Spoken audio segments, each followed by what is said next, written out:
News Talk 640 WFNC. The Greek is rocking it like he's over at Rock 103, but that's the Greek doing his thing, sitting in, doing. He's doing his thing. On screen, though, is Lieutenant Mickey LOCKLEAR. I remember you were a youngin', when you were just a sergeant, kind of coming on patrol and everything. Then you moved up in the company. About 4 years ago. Yeah, we don't have Mike 5 years ago. Yeah, 5 years ago. Yes, sir. Yeah. Now, where's your cohort? She's out today. Is she okay? Yes, sir. All right. Well, look. Everybody needs a day here and there. Well, it's always good to have you here, and we talk about a lot of things. Greek, I always say that the best conversations actually happen when the mic is off. And we were talking about how hot it is and doing our grass and everything. Greek says your lawn's going to heck, right? Yes. You've decided, even though you got a sprinkler system, you're not going. What'd you say? I'm not trying to make a car payment to keep the yard looking green. Got to water my dirt. That's it. And you made an interesting observation about the water coming through your house in the tap. Yes, sir. Yesterday, the water, even on cold, the water was still warm. Now, that's saying something. That, in other words, it's so hot outside that the cold water that comes in the house through PWC, the pipes are warmed up.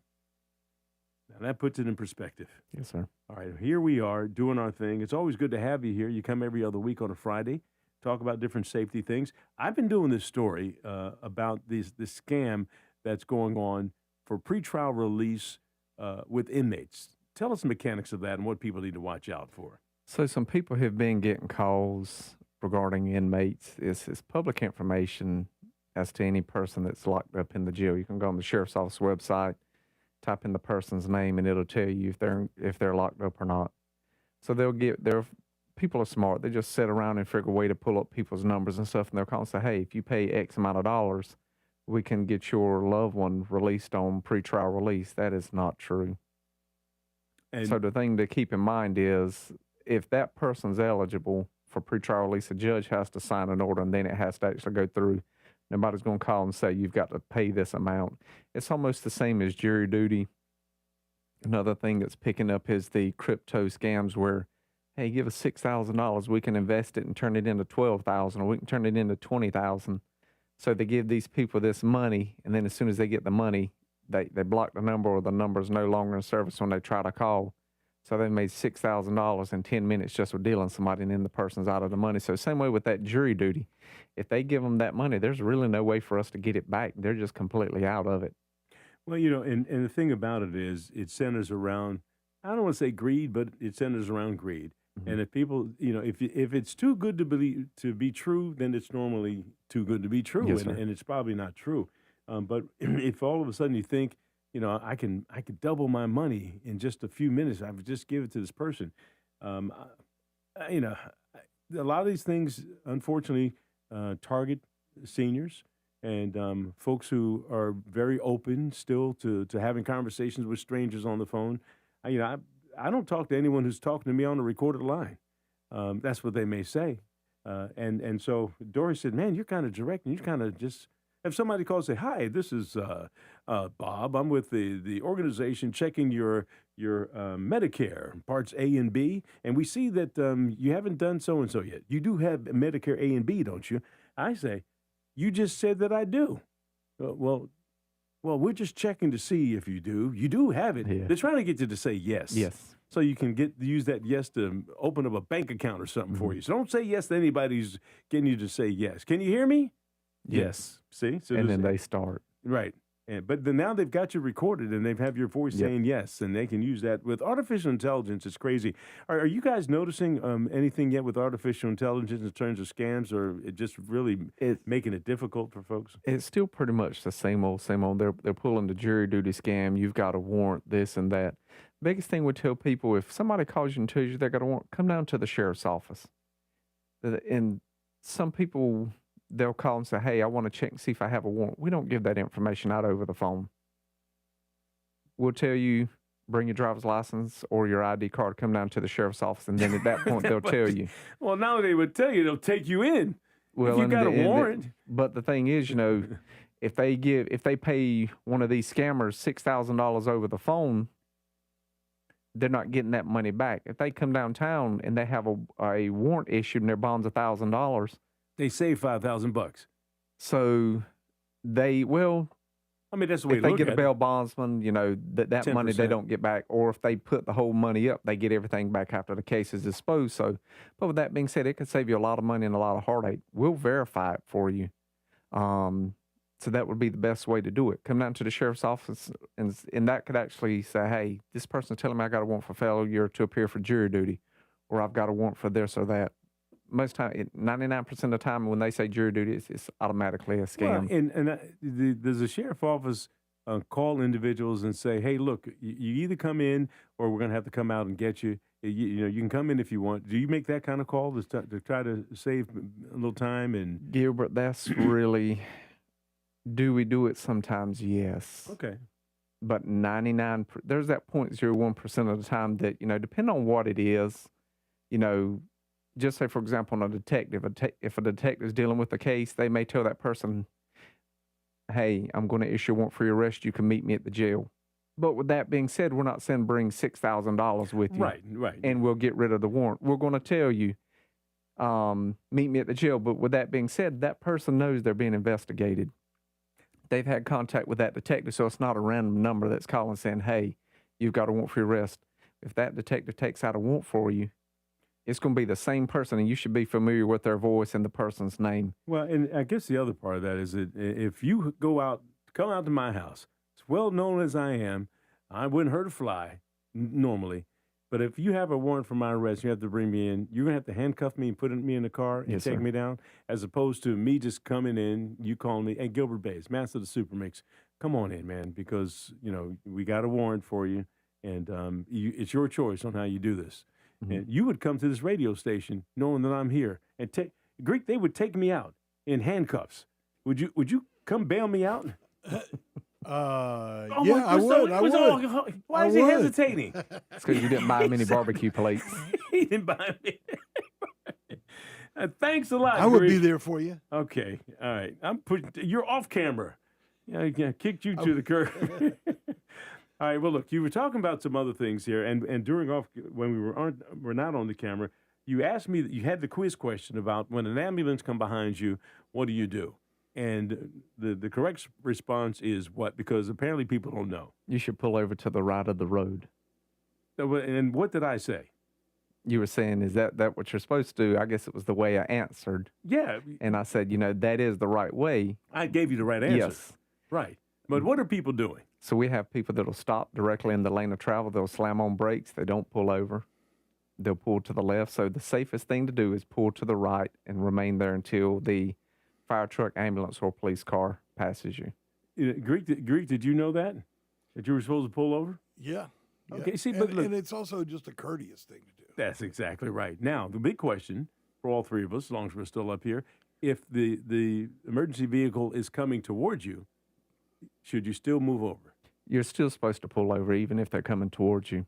And the thing is if you have a police car that's responding, whether it's a sheriff, police, state trooper, if they're going to a call and that person fails to move over, if we've got lights and siren on, we're going somewhere, there's an emergency. You can be cited for failing to pull over and remain to the right, but do we have time to pull over, issue you a citation, and then go on to where we're going? No, there's a reason we have lights and siren on. All right, and then we also have a move over law if you see an officer stopping someone on the highway, if you can. How does that work? So if you're out on any regular road, whether it's a 2-lane road, 87 or 95, speed limit's 55. So if you're on a single-lane road, slow down till you can get around the car, move over. If there's no traffic in the opposite lane, just slide over a little bit. That way you're not right on top of the officer.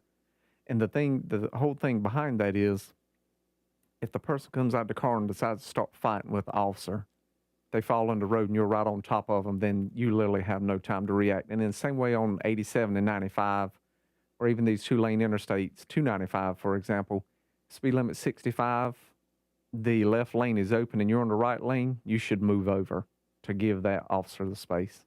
Well, we've seen it, and you got to do the best you can. Everybody's trying to stay safe out there.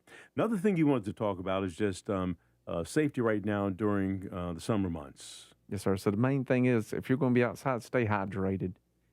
That's the biggest key. Drink plenty of water. If you've got Gatorade, stay hydrated. The energy drinks and stuff tend to kind of dehydrate you a little bit with all the stuff in them. But if you're having one energy drink, then you're following up with plenty of water and Gatorade, you should be good. But always stay hydrated. If you feel like you're getting too hot, go find you some shade somewhere. If you're working outside, try to cool off a little bit to avoid heat exhaustion. And I guess one reason you make this, we want to talk about this a little bit, is the fact that if a 911 call comes in, the first responder is normally not an EMS or it could be fire station, but it may be a sheriff's deputy as well. Yes, there are times where law enforcement, whether it's the police department, sheriff's office, we will respond to medical calls. And any other advice for folks in terms of safety for the summer? We're past the 4th of July. Did you have any incidents there with fireworks and none that really stood out? Yeah. Okay. All right. So what other safety concerns do we have here? Summer months here. School's getting ready to start. Those school zones. July 16th, we have year-round schools starting again. We've got 4 here in Cumberland County, in Fayetteville area, and I think you have 1 in the county. Of the 4. Yeah, I think it is let's see. You got E. Miller. August 24th, school will start back for the regular schools, right. So they got about a little over a month left. And then the year-round, I'm not sure. July 16th. If I'm not mistaken, I think all the year-round schools are in the city. Yeah, if I'm not mistaken. I can tell you right now. Here it is right here. I got it right here. Fact sheet. E. Miller Elementary and Chestnut Middle and Reed Ross Classical Middle and High Schools. So those are our cities. So it's not your concern, but your concern still is the fact that you had someone last year. I don't think it was a county. It might have been a county school. Somebody's going 109 in the school zone.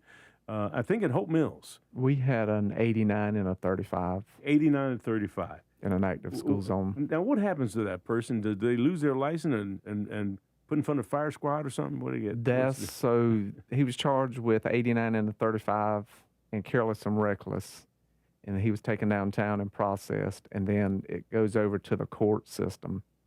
Then at that point, whatever happens at the court's out of our hands. That's one thing that, a lot of people, when we make a post on Facebook, they'll say, well, this person only got a $2,000 bond, or this person got this, they should have got that. And they think that it's the sheriff's office setting it. We have no control, just like that person that was taken downtown. He was given an unsecured bond and released. Well, that's decisions are made by the magistrate, so we cannot control.